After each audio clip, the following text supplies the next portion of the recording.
I am getting massive Utawarerumono vibes from Arknights right now. This show has given me some massive Utawarerumono vibes.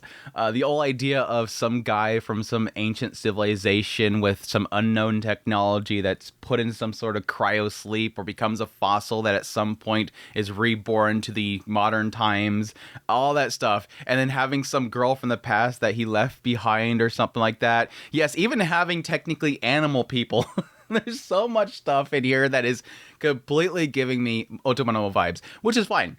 I love Utawarerumono, and I love Arknights, and so if there's a similarity here, I'm perfectly fine with that. But I had to laugh. I had to laugh a little bit once that finally clicked for me, like, man, this is literally my main character. Well, the same main character kind of concept here, and we'll see where it goes from here. But yes, episode 24, question mark? 24 of Arknights.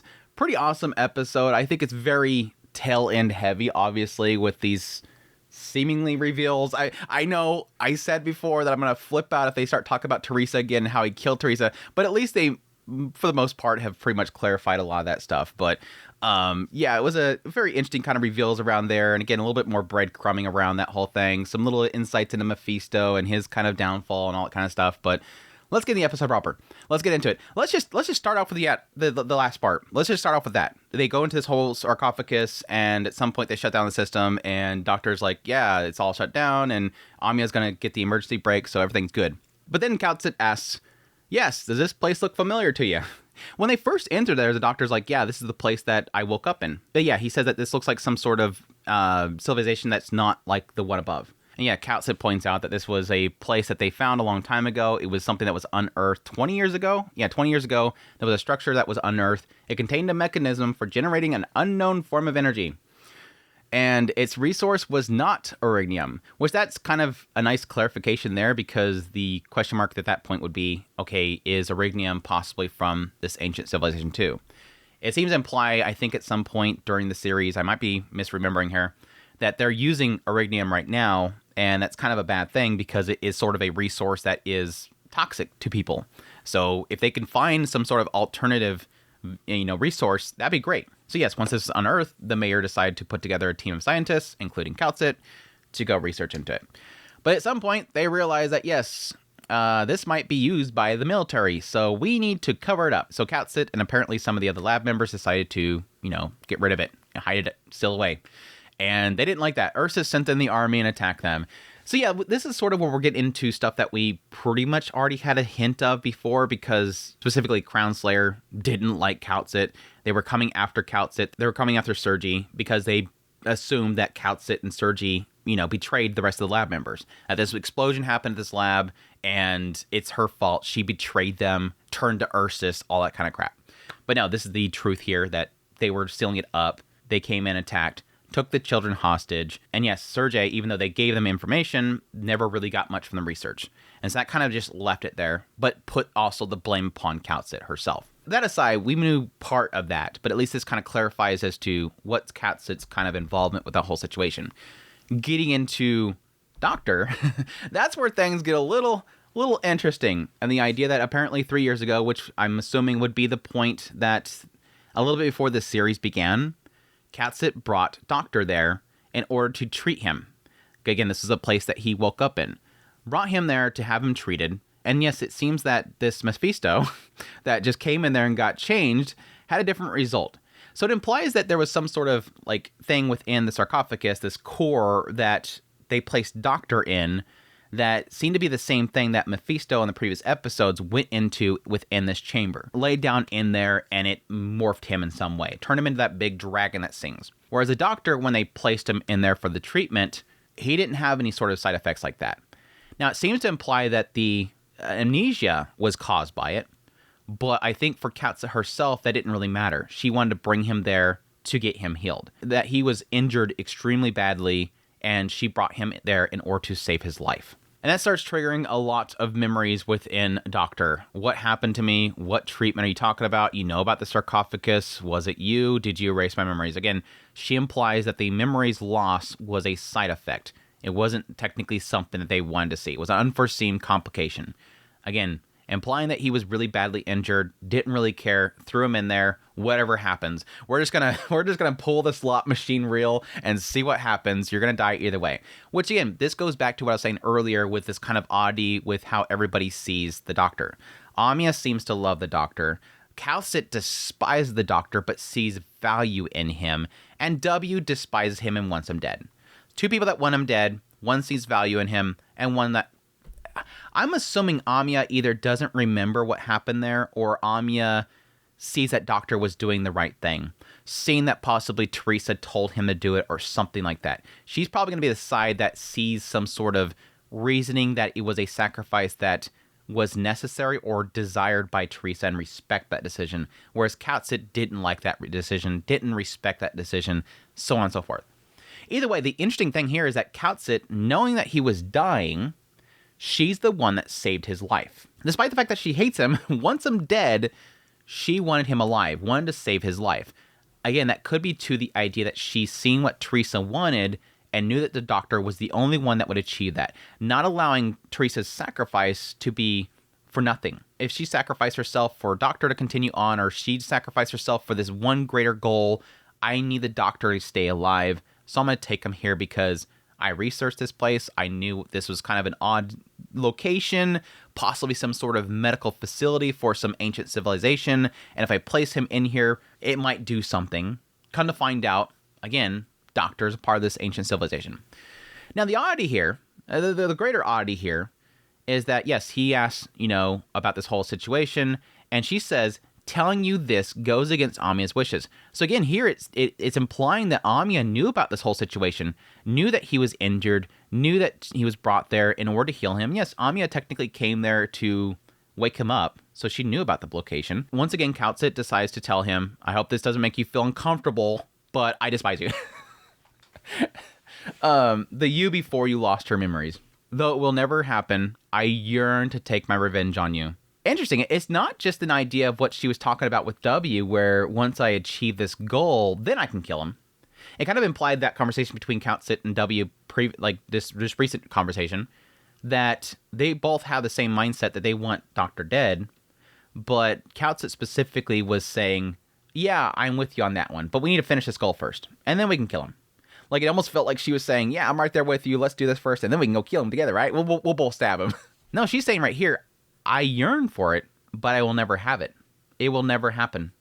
I think that there is an element here where she does acknowledge that Doctor is always necessary. The Doctor will always be needed, or something like that. And he asks if it has to do with Teresa. Yeah, she was a dear friend to me, to Amiya, and to you as well.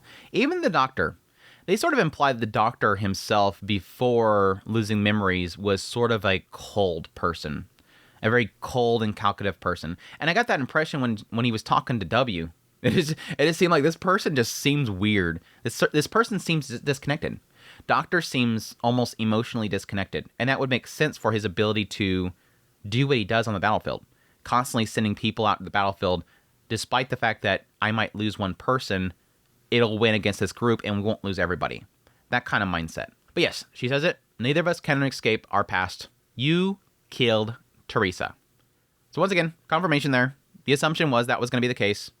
Calcit, in her mind, believes you killed her. Again, I still believe it's going to be a thing where he made a decision that was for the betterment of the group and involved her death, and thus, that's the belief. Once again, it doesn't bother me that bad this time, but please stop talking about this unless you're going to show it. Arknights. It's tired. At least get into it or stop talking about it. Anyways, that aside. Then Doctor starts seeing a bunch of visions. I don't remember anything. Who am I? And that's when he hears a voice. You are the Doctor, just a soul in the vast lands. I never thought I would be the one who didn't want to let go.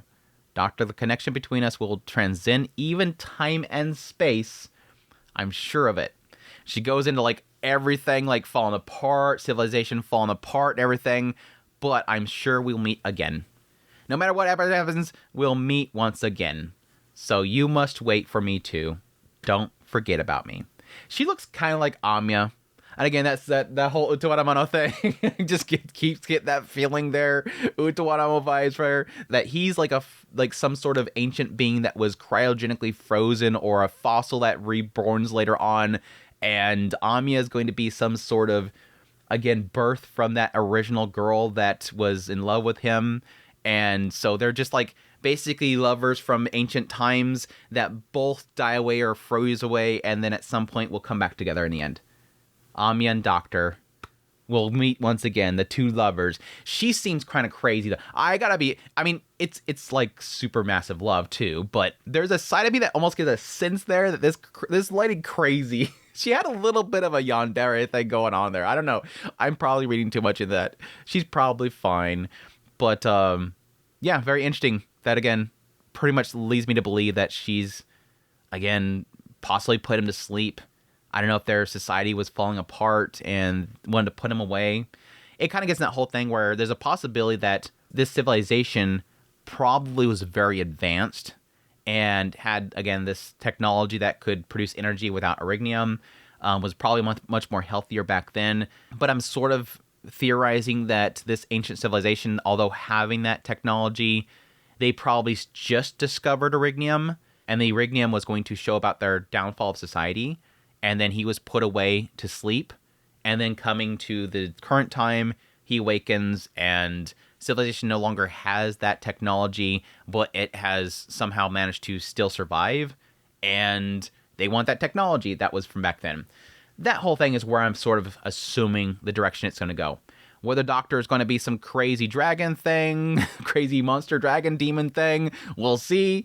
But again, parallels are sort of being drawn there between the two different stories. Go watch Utawarerumono, by the way. It's an incredible series. But yes, he asks, who is the priestess? That apparently this girl that was talking to him in the vision was called Priestess. And Katsuit says, that's not for me to answer. I hope she's just saying that in the way of like, I don't know. I can't answer that question. You're talking... because she says, I brought you here to uncover the truth, if only a mere fragment of it. So she could be saying, literally, I don't know. I'm not the one that can tell you that. I brought you here so you can figure it out. But if she's like talking riddles again, it's like, stop this whole, just say it. Just say it. I don't think she knows. How would she know? Unless she was, I mean, she could know based on the idea of looking into logs, and I don't know, maybe there's some video data that they found in this location when they were researching it. That could be. If she's keeping her mouth shut, I'm going to be annoyed. But she says, but I fear your memories will connect in a different form and lead us once again to the same outcome. Now, here's where I'm thinking again, sorry, tying to Utawarerumono. Here's where I'm thinking possibly that the whole thing that led up to Teresa's death was that Doctor back then didn't have memories of his, pre-civilization memories. And at some point, he was awoken to it. And that caused him to snap in some way, and it caused the death of Teresa. That, yeah, maybe he becomes something, some monster or something like that. It implies that. I fear the memories will connect in a different form and lead us to the same outcome. What outcome? Death? By decisions that he's making because he becomes cold and heartless? Or does it lead to him going out of control, going berserk, and harming people? I don't know. Based on the fact that she says that, it makes me believe that it's some sort of form that he takes. We'll see, though. He says, am I your enemy? She said, no, I made a promise to protect you. He says, can I trust you? She says, told you. I respect the judgment of the man you are currently. Again, and then that idea that, yeah, I hate that last self. I hate that self before you lost your memories, but I chose to follow your judgment. Because I know you're smart. I know you're a genius, and I know that we can't get through this unless we use you. You are essentially a tool. You are a tool that is very dangerous, but I need that tool. Otherwise, I can't get past this barrier. Sort of what they're kind of laying on there. Good scene, though. Even though, again, I hate to bring up Teresa again, it's still a really good scene. Revealing a lot right there that has my mind spinning. And I love it that I know there's some Arknight fans out there that have read the entire story and they're going, what the hell is this dude talking about? Don't worry, you don't need to leave in the comments. No, actually, what the are you talking about? You don't know this is how the story goes. I'm just I'm having fun speculating. Just let me cook. Just let me cook. And I had the same problem with my Mushoku Tensei novel analysis when I was going through that series. I made some crazy predictions in there, and people were like, dude's on something. It's fun. It's fun to have some crazy theories come kind of boiling up. Anyways, other than that whole segment there, we did have a couple other things. Finishing off the whole thing around Mephisto, yes, technically when they first arrived down there, Mephisto was converted. He was changed into something else. And again, it seems to imply, based on what Kautsit is saying, that he went inside the sarcophagus and it affected him differently.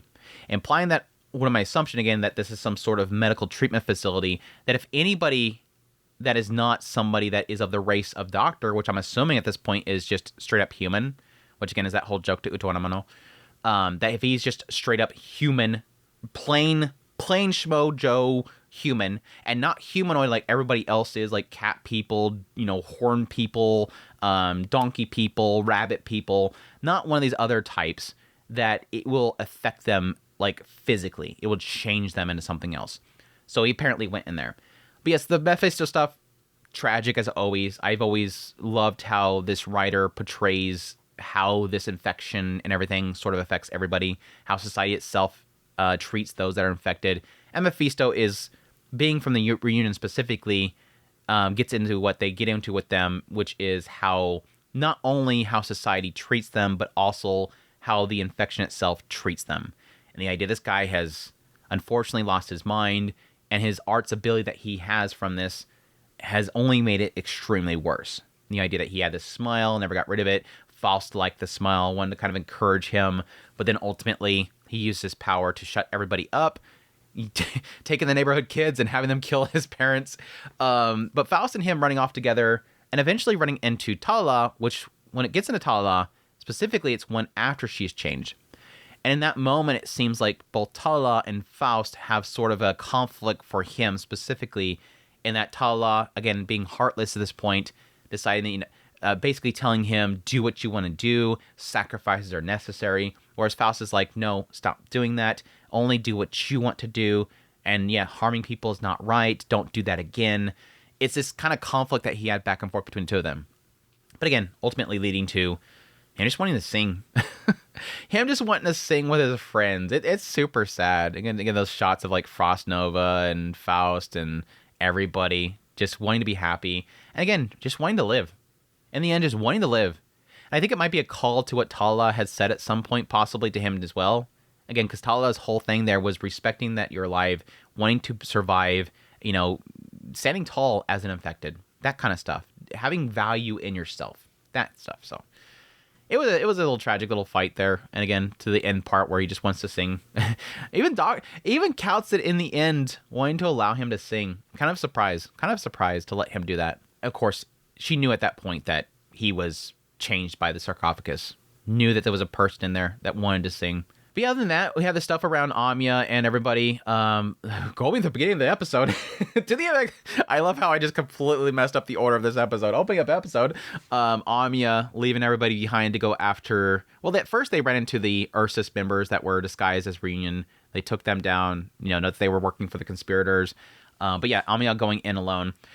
Saying that she was going to use her abilities that she used on Patriot on Talala.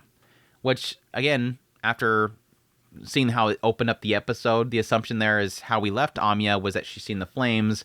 She's seen a vision of... What we just seen was literally Amiya, what she's seen. She's seen Talala's life. Very interesting that she can see a span of somebody's life. But anyways, so she's seen that. And she says that she's going to use those arts that she used on Patriot on Talala, and that she's going to go alone. Anybody else that comes with her is going to be more casualties. My assumption is that what she's going to do is make Talala see that.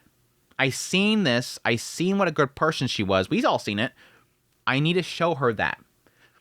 My assumption, she's going to show her Alina. I need to show her Alina.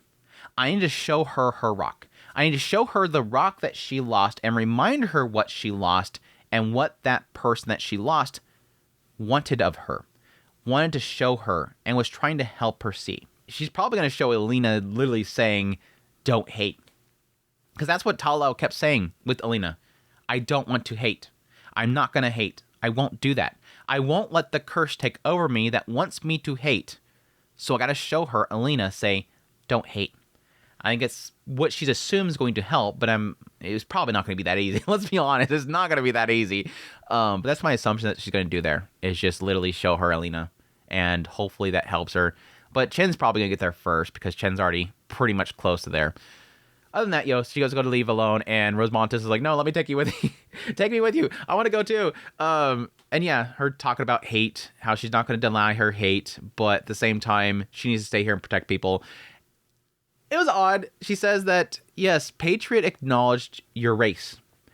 He spoke to you, called you a feline, which is a sign of respect.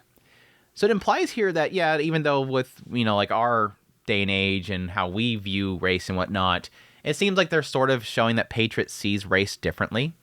That apparently, I guess Amiya gathered this from Patriot's men, that the idea that Patriot, whenever he speaks to people, he typically talks to them in their position. Oh, you are commander, you are general, you are soldier. Whereas specifically saying that Rosemontis is a feline, he's acknowledging her for her race, and sort of that is a sign of respect. That you are feline, you are an individual, you're not a rank and file, you are a person. Because yes, when Patriot was standing there in front of everybody, he sees soldiers. He sees Rhodes Island. But he looked to Rosemontis specifically and said, feline. He didn't know Rosemontis' name, but he acknowledged her as an individual by saying feline. He acknowledged her, the person, which is a sign of respect. It's pretty cool. It's a pretty cool concept there. But yes, she's like, so what? She acknowledged that I'm a weapon? No, there's no weapon that is as cute as you. You can't find a weapon that is as cute as you. And I'm like, damn straight. Damn straight Rosemontis is a cutie. But no, she's like, Amiya, you're cuter. Okay, how do I say this? He acknowledged you as an individual, okay? It was a cute little segment there. I liked it. But anyways, Amiya went in there, and then eventually W shows up, and they nearly kill her, noting that he was the reason that Scout died. But she's like, I didn't kill that guy. I just helped him out. He sacrificed him for you people. I don't know why, but he sacrificed himself for you guys and that guy with that monster with the mask on, which again is Doctor. But like the moment that he brings up that Scout, she's the reason that Scout died. It's the eyes on Rosemontis. It's just like, she's got to kill this thing. Surprised he didn't immediately just off him right there. But yeah, eventually they decide to let W go to help Amiya. But yes, she says, yeah, apparently I'm on your guys' side. Kautsit said so. I like how she uses that. Like, she doesn't like Kautsit, but she's like, right, yeah, Kautsit told me. Kautsit said that I'm part of your team now, so let me go. Good episode overall. I think I covered everything. Good stuff. But we'll see where the next episode goes. Hopefully, again, I don't think it's gonna happen. We're probably gonna open up next episode with Chen going up to Tala and then go right into the fight there. But I would assume that we're probably not gonna get any more into the Sarcophagus and Doctor and his past for now. But I would like to see some. Again, I really want them to show what happened with Teresa. Just get it over with. But we'll see. That might probably be revealing too much about Doctor, and I'm assuming everything about Doctor and the past civilization is probably going to be something they want to do way later. But anyways, that's my thoughts on Arknights episode 24. Hope you guys enjoyed this video. As always, if you did, hit the like button down below, comment, let me know something on the episode. Again, if you are a source material fan, if you're a fan of the mobile game, I don't need to answer this stuff, and have fun laughing at my theories. That's all I want to say. But anyways, if you guys want to support this channel, become a member of the channel. Until next time, y'all take care.